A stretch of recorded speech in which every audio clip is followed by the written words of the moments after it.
الحبيب. السلام علیکم ورحمۃ اللہ وبرکاتہ.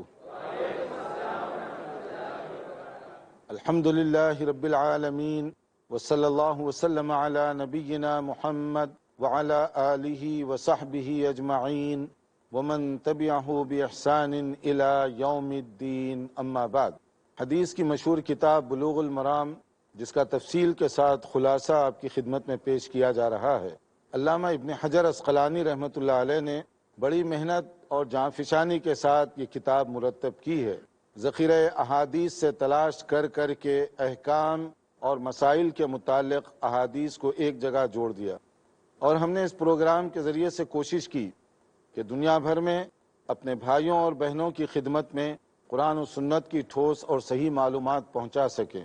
گزشتہ ہم نے قربانی کے متعلق بہت ساری باتیں بتائیں، جس کا خلاصہ یہ تھا کہ قربانی یہ رسول اکرم صلی اللہ علیہ وسلم کی سنت ہے، آپ کا حکم ہے، آپ مدینہ منورہ میں اس پر عمل کرتے رہے. اللہ تعالیٰ کو یہ عبادت بہت زیادہ پسند ہے. قربانی کے دن سب سے پسندیدہ کام یہی ہے کہ آدمی نماز عید کے بعد جانور کی قربانی کرے. اس کے کچھ آداب بتا دیے گئے. قربانی یا جانور کا خون بہانا یہ شرعی طور پر مطلوب ہے. یہ اللہ تعالیٰ جو احکم الحاکمین ہے اس کا قانون ہے. یہ رسول اللہ صلی اللہ علیہ وسلم جو مشفق و مہربان رحمت للعالمین بنا کر بھیجے گئے، آپ کا طریقہ اور انداز ہے. اس لیے اس کو ایسے ہی ادا کرنا چاہیے جیسے کہ اس کا طریقہ اور حکم دیا گیا. ورنہ عبادات کے مسئلے میں اگر ہم اپنی رائے کو دخل دیں گے تو اس سے سراسر نقصانات ہوں گے. عبادت اسی طرح سے کرنی چاہیے جیسے کہ کرنے کا حکم دیا گیا. روزے رمضان میں فرض ہیں.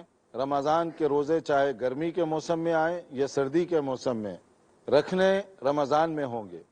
اس کو آگے پیچھے ہم نہیں کر سکتے. وقت صبح صادق سے لے کر غروب آفتاب تک ہے. اگر اس کو تبدیل کر دیا جائے تو وہ روزہ نہیں ہوگا شرعی لحاظ سے. حج ذوالحجہ کے مہینے میں مقررہ جگہوں پر جانے کا نام ہے. اگر آدمی انہی جگہوں پر جائے، عرفات، مینا، مزدلفہ وغیرہ، لیکن ذوالحجہ میں نہ جائے تو اس کا حج قابل قبول نہیں ہوگا. صرف مقررہ جگہوں پر نہیں بلکہ انہی دنوں میں جانا ضروری ہے جو بتایا گیا. اسی طرح نماز کا مسئلہ ہے. جو وقت بتایا گیا، جو طریقہ بتایا گیا، اسی کے مطابق نماز قابل قبول ہے. یہی قربانی کی بات بھی ہے. قربانی کے سلسلے میں مختلف قسم کے لوگ شور اور اعتراضات کرتے ہیں. ان میں سے بیشتر وہ لوگ جو قربانی کی حقیقت کو نہیں سمجھتے وہ اس پر اعتراضات کرتے ہیں، یا وہ لوگ جو دین اسلامی کے مزاج سے ناآشنا ہیں وہی اس طرح کے اختلافات کرتے ہیں. یہ حکم ہے اللہ کا اور یہ عمل ہے رسول اللہ صلی اللہ علیہ وسلم کا. اس کے مقابلے میں اور اس کے خلاف میں نہ کوئی رائے قابل قبول ہے، نہ کسی کی کوئی اوپینین قابل قبول ہے. اس لیے کہ پوری دنیا مل کر بھی اللہ کے قانون سے بہتر کوئی قانون نہیں بنا سکتی، اور پوری دنیا مل کر بھی رسول اللہ صلی اللہ علیہ وسلم کا جو طریقہ ہے اس سے بہتر کوئی اور طریقہ نہیں بنایا جا سکتا. نبی کریم صلی اللہ علیہ وسلم عید کی نماز کے بعد اپنے دست مبارک سے قربانی دیا کرتے تھے. یہی ہمارے لیے بھی سنت ہے. اس میں کچھ آداب بتا دیے گئے کہ نماز عید کے بعد قربانی ہو، ورنہ اگر آپ کا جانور نماز عید سے پہلے ذبح ہوگا تو وہ قربانی نہیں سمجھی جائے گی. دوسری چیز اس سلسلے میں کہ قربانی ہر فیملی کی طرف سے ایک بکرا ہے، اور اگر وہ ایک بکرا نہ دے سکے تو گائے میں 7 فیملیز حصہ لے سکتی ہیں، یا اونٹ میں بھی 7 فیملیز حصہ لے سکتی ہیں. تو اس طرح سے وسعت دے دی گئی تاکہ زیادہ سے زیادہ لوگ اس پر عمل کر سکیں. قربانی کے گوشت کی تقسیم کے بارے میں کہ عام طور پر لوگ یہ سمجھتے ہیں کہ 3 حصے برابر کے کریں اور اسی طرح سے تقسیم کریں، ایک اپنے لیے، ایک رشتہ داروں کے لیے اور ایک غریبوں کے لیے. یہ علماء کرام یا بعض لوگوں کا اپنا ایک طریقہ ہے، مگر اس سلسلے میں یہ نہیں ہے کہ 3 برابر حصے ہی ہوں. یہ آپ کی ضرورت اور حالات کے اوپر ہے. اگر آپ کے گھریلو ضرورت اس سے کم ہے تو آپ کم رکھیے، زیادہ حصہ دوسروں کو دے دیجئے، غریبوں کو دے دیجئے، رشتہ داروں کو دے دیجئے. یا کسی کے رشتہ دار بہت زیادہ ہیں تو ان کو زیادہ حصہ تقسیم کیا جا سکتا ہے، یا کسی علاقے میں غریب زیادہ ہیں تو ان کو زیادہ حصہ دیا جا سکتا ہے۔ مطلب یہ ہے کہ یہ اپنی ضرورت کے لحاظ سے تقسیم کیا جا سکتا ہے، کمی بیشی اس میں ہو سکتی ہے۔ باقی جو لوگ قربانی کے بجائے اس کو صدقہ اور خیرات کے رنگ میں دیکھتے ہیں، قربانی ایک الگ چیز ہے، صدقہ اور خیرات بالکل جدا گانا ہے۔ آپ کے ذہن میں جو صدقہ کرنے کا شوق ہے، جو جذبہ ہے، وہ قابل قدر ہے، لیکن یہ جذبہ قربانی کی قیمت پر نہیں ہونا چاہیے۔ آپ دوسروں کی مدد کریں، دوسروں کی خدمت کریں، بہت اچھی بات ہے، کار خیر ہے، مگر عبادت کو تبدیل نہیں کیا جا سکتا۔ کوئی کہے گا حج کو جانے کے بجائے اس کے اخراجات کسی غریب کی بیٹی کی شادی پہ لگا دیے جائیں، تو غریب کی شادی کرنا بہت اچھی بات ہے، مگر اس کو حج کی قیمت پر نہیں کیا جا سکتا۔ وہ اپنی جگہ، اس کی ضرورت اپنی جگہ، کیونکہ وہ عبادت ہے اور عبادت کو اسی طرح سے کرنے کے ہم پابند ہیں۔ یہی مسئلہ قربانی کے بارے میں بھی ہے۔ اگر یہ صرف گوشت کا مسئلہ ہوتا تو نبی صلی اللہ علیہ وسلم نے ان صحابی کو جنہوں نے نہ معلوم ہونے کی وجہ سے عید کی نماز سے پہلے بکرا ذبح کر دیا، آپ نے اس کو قبول نہیں فرمایا، بکرا خریدا، اس کا اہتمام کیا، مگر وقت غلط ہو گیا تو آپ نے اس کو قربانی میں تصور نہیں کیا، بلکہ آپ نے اس سلسلے میں جیسے صحیح بخاری کے الفاظ ہیں فَإِنَّمَا هُوَ لَحْمٌ قَدَّمَهُ لِأَهْلِهِ، یہ ایک گوشت سمجھا جائے گا جو آپ جیسے روزانہ اپنے گھر والوں کے لیے لاتے ہیں، اسی طرح سے آپ نے گویا کہ یہ گوشت ان کو فراہم کیا، یعنی اس کو قربانی نہیں کنسیڈر کیا گیا، اس لیے کہ اس میں جو طریقہ ہے وہ طریقہ انہوں نے استعمال نہیں کیا۔ اور اسی طرح ایک اور صحابی جس کو آپ نے کہا کہ شاتو کا شات لحم، یعنی تم نے جو بکری کی قربانی دی ہے اس کو کیا شمار کیا جائے گا؟ شات لحم کا مطلب گوشت کھانے کے لیے آدمی جیسے ذبح کرتا ہے کوئی جانور، وہ اسی طرح کاؤنٹ ہوگی، اس کی قربانی سے کوئی تعلق نہیں ہوگا۔ اگر قربانی کا مقصد صرف جانور کو ذبح کرنا ہوتا تو ان لوگوں نے کیا تھا، اس کے باوجود آپ نے قبول نہیں کیا، تو اس کا معنی قربانی صرف جانور کو ذبح کرنا نہیں ہے بلکہ وہ طریقے کے مطابق کرنا ہے، ورنہ وہ قربانی نہیں ہوگی۔ قربانی کے سلسلے میں آپ اپنا نمائندہ اگر کہیں ضرورت ہو تو مقرر کر سکتے ہیں کہ آپ کی طرف سے کوئی اور ذبح کر دے، مگر ہاتھ سے کرنا یہ مسنون ہے۔ اور اگر اس کے امکانات نہ ہوں یا آپ نہیں کر سکتے کسی وجہ سے تو آپ کسی اور کو اپوائنٹ کر سکتے ہیں، بشرطے کہ وہ آپ کی طرف سے قربانی ہی کرے، اور اگر وہ قربانی کرتا ہے تو یہ ٹھیک ہے۔ تو قربانی کے بجائے اگر کوئی صدقہ و خیرات وغیرہ کی قبیل کی کوئی چیز کر دے تو کیا وہ قبول ہوگی؟ اگر کوئی آدمی قربانی کا بکرا خریدے بغیر، جو اس کی تخمینہ لگا کر، اندازہ لگا کر اس کی پوری قیمت اگر کسی کو دیتا ہے، قابل قبول نہیں ہے، کیونکہ وہ عبادت ہے اور آپ نے اس کو تبدیل کر دی، اور آپ اس کو چیریٹی کے طور پر، صدقہ اور خیرات کے طور پر دیکھ رہے ہیں۔ یہ ایسے نہیں ہے، قربانی صدقہ نہیں ہے۔ قربانی اگر صدقہ ہوتی تو نبی صلی اللہ علیہ وسلم قربانی کا گوشت خود نہیں تناول فرماتے، مگر رسول اللہ صلی اللہ علیہ وسلم عید کے دن سب سے پہلے گوشت ہی تناول فرماتے تھے، نماز عید کے بعد قربانی کرتے اور اس کے گوشت کے ذریعے سے ہی کھانا شروع کرتے، خود کھاتے، فیملی کو کھلاتے۔ اگر وہ صدقہ ہوتا تو آپ کیوں کھاتے؟ اگر وہ صدقہ ہوتا تو فیملی کو کیوں کھلاتے؟ جبکہ آپ کی فیملی کے لیے صدقہ درست نہیں ہے۔ آپ نے تو ایک کھجور کے بارے میں کہا تھا نا، اگر مجھے یہ شک نہ ہوتا کہ یہ صدقے و خیرات کا ہے تو میں اس کو کھا لیتا۔ ایک موقع پر آپ نے اپنے نواسے کو دیکھا، وہ کھجور لیے ہوئے ہیں، تو پھر صدقے کا تھا، آپ نے ان سے نکلوا دیا اس کو۔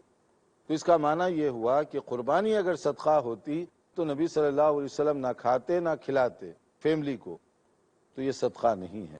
اسی لیے اس سلسلے میں بڑا کلیئر ایک مسئلہ ہے، ہمارے ناظرین اس کو اچھی طرح سے دیکھیں اور سمجھ لیں کہ لو تصدق بعین الشاة او قیمتها فی الوقت لا یجزأن عنہ عن الاضحیہ، یہ تمام فقہی مسائل کے اندر، خاص طور پر البدائع الصنائع، در مختار، فقہ حنفی کی بہت ہی معتبر کتابیں ہیں، اس کے اندر یہ کہا گیا کہ اگر آپ بکرا بھی خرید کر لائیں اور ذبح جیسے طریقے سے بتایا گیا کیے بغیر وہ بکرا کسی غریب کو دے دیتے ہیں، پیسہ بھی خرچ کیا، بکرا بھی خریدا اور وہ کسی کو ذبح نہیں کیا، کسی کو دے دیتے ہیں صدقے کے طور پر، تو فتویٰ یہ ہے کہ وہ قربانی پھر بھی نہیں سمجھی جائے گی، حالانکہ آپ نے بکرا ہی دیا ہے مگر وہ سمجھی نہیں جائے گی کہ یہ قربانی ہے، اور اس کو بعض علماء اس کو بالکل پسند نہیں کیے، جن لوگوں نے قربانی کے بجائے اس کو صدقے کا نام دینے کی کوشش کی یا رنگ دینے کی کوشش کی،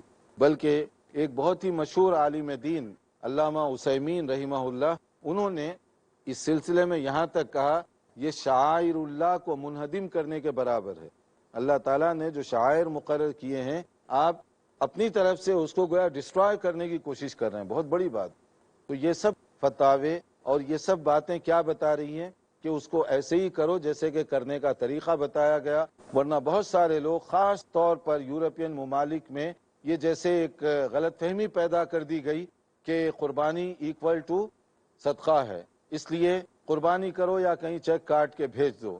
تو یہ چیز ایسی درست نہیں، آپ جہاں رہتے ہیں وہاں آپ کوشش کریں، اور بامر مجبوری کوئی واقعی ریزن ہے پھر آپ کسی اور کو دیں، یا اسی طرح سے کہیں پر ایک سے زائد قربانیاں ہیں ایک ہی گھر میں، تو آپ دوسروں کی مدد کے جذبے سے اپنی جگہ قربانی کرنے کے بعد اضافی قربانی کہیں اور کرواتے ہیں، تو یہ ایک مناسب شکل ہوگی، کیونکہ اس میں دونوں پہلو ہوں گے۔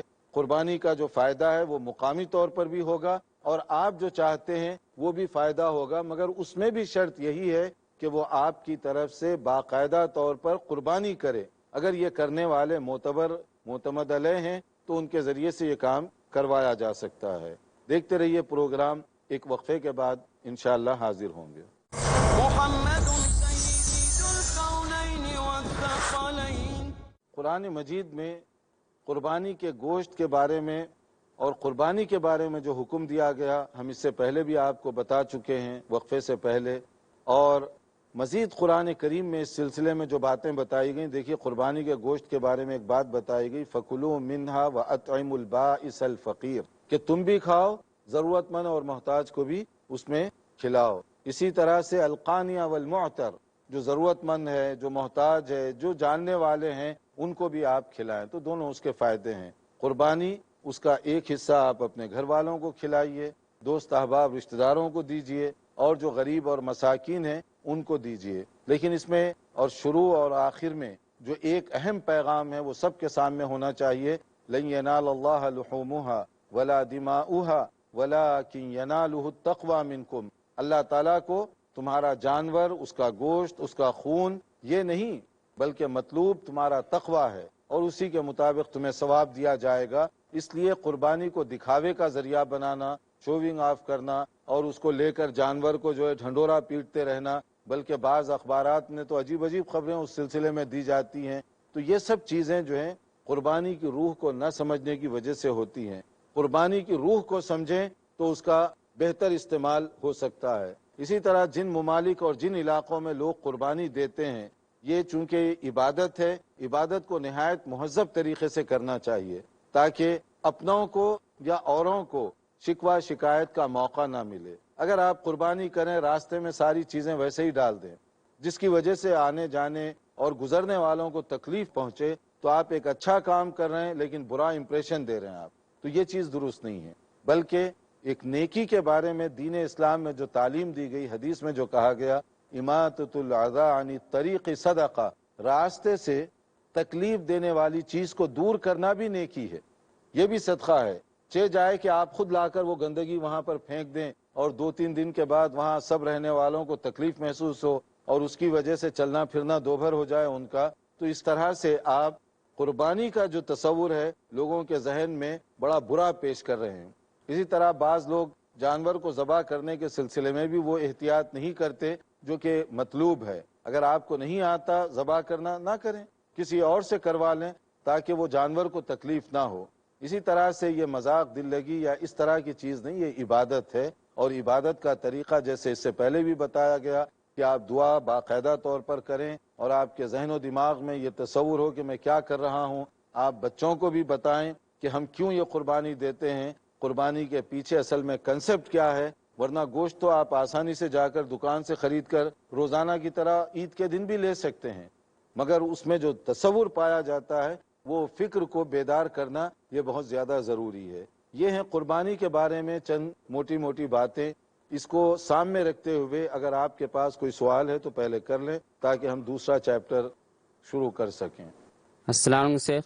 وعلیکم السلام. میرا سوال یہ تھا کہ قربانی کرنا فرض ہے یا سنت، اور کن پہ مطلب فرض ہے؟ دیکھیے، جو صاحب استطاعت ہوں، جن کے پاس پیسہ ہو، ان لوگوں کے لیے ضروری ہے. اس کو مختلف ائمہ نے مختلف طریقوں سے دیکھا ہے. جیسے جو صاحب استطاعت ہوں، امام ابو حنیفہ رحمۃ اللہ علیہ نے تو ان کو واجب قرار دیا ہے کہ وہ لازماً کریں، کیونکہ وہی حدیث ہے جس کے پاس گنجائش ہو اس کے باوجود وہ قربانی نہ کرے تو جیسے بتایا گیا کہ وہ عید کی نماز کے لیے ہمارے مصلی کے قریب نہ آئے. نبی صلی اللہ علیہ وسلم کا جو ارشاد ہے، من کان لہ سعۃ ولم یضح فلا یقربن مصلانا، تو اسی حدیث کو پیش نظر رکھتے ہوئے امام ابو حنیفہ رحمۃ اللہ علیہ نے تو اس کو واجب قرار دیا ہے. اور بعض دیگر جو ائمہ ہیں جیسے امام شافعی ہیں، امام احمد بن حنبل رحمۃ اللہ علیہ مجمعین، انہوں نے اس کو سنت مؤکدہ قرار دیا ہے کہ سنت مؤکدہ کہیں یا واجب کہیں، تقریباً اس کی ایکسپلینیشن ایک جیسی ہوگی کہ اگر کسی کے پاس گنجائش ہو تو ہر صورت میں اس کو اس پر عمل کرنا چاہیے. اگر کسی کے پاس گنجائش نہ ہو تو اللہ تعالیٰ معاف کرنے والا ہے. السلام علیکم شیخ. وعلیکم السلام. قربانی کے لیے خصی جانور ہونا چاہیے یا غیر خصی جانور کی قربانی بھی ہو سکتی ہے؟ اور کیا جانور کا خصی ہونا عیب ہے؟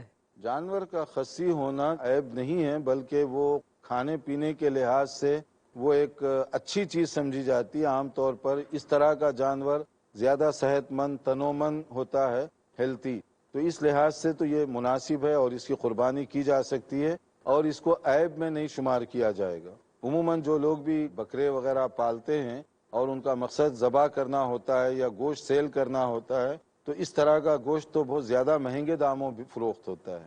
غیر خصی بھی کریں تو بالکل قربانی تو ہوگی، اس میں تو کوئی شک و شبے کی بات نہیں ہے. اس لیے اگر جانور نارملی صحت مند ہے تو اس کی قربانی ہو جائے گی. السلام علیکم شیخ صاحب. وعلیکم میرا سوال 7 حصوں پہ ہے کہ اگر 7 ہونا ضروری ہے یا 3 پہ بھی ہو سکتا ہے، 4 پہ بھی ہو سکتا ہے، اور اگر 6 حصے ہو گئے تو قربانی روکی جاتی ہے کہ نہیں 7واں ابھی آیا نہیں ہے؟ تو ان میں سے ایک آدمی بولتا ہے کہ میرا ڈبل حصہ ہے، چلو میں پیسہ دیتا ہوں قربانی کرو، تو یہ کہاں تک صحیح ہے؟ دیکھیے، گائے میں 7 آدمی حصہ لے سکتے ہیں، لیکن اگر اس کا مطلب یہ ہے کہ اگر 5 ہوں یا 6 ہوں، ایک آدمی 2 حصے لینا چاہتا ہے وہ لے سکتا ہے. جیسے ایک آدمی ایک کے بجائے 2 بکرے گھر لانا چاہے لا سکتا ہے. وہ نبی کریم صلی اللہ علیہ وسلم نے 2 بکرے ذبح کیے. تو اس طرح سے اگر کوئی آدمی ایک سے زیادہ قربانی کرنا چاہے تو کر سکتا ہے، اس کے اندر کوئی عیب کی بات نہیں. مگر جو بھی ہو کلیئر ہونا چاہیے، یہ نہ ہو کہ پہلے گائے کو ذبح کر دیں، اس کے بعد اب آپس میں بیٹھیں کہ بھئی 3 آدمی تھے، گائے ذبح ہو گئی، کس کے کتنے حصے ہیں. تو وہ نہیں، پہلے سے طے کر لیں، اس کے مطابق عمل کریں. السلام علیکم شیخ. وعلیکم السلام. جو قربانی کا بکرا ہوتا ہے، اگر کسی وجہ سے بکرے کی سینگ ٹوٹ جائے تو اس کی قربانی جائز ہے؟ خریدتے وقت ٹھیک تھا، لانے کے بعد کوئی ایسا اتفاق ہو گیا اور آپ اس کو بدل نہیں سکتے تو ٹھیک ہے، لیکن خریدنے سے پہلے ہی وہ عیب تھا تب آپ کو بدلنا پڑے گا، وہ آپ کے لیے درست نہیں ہے.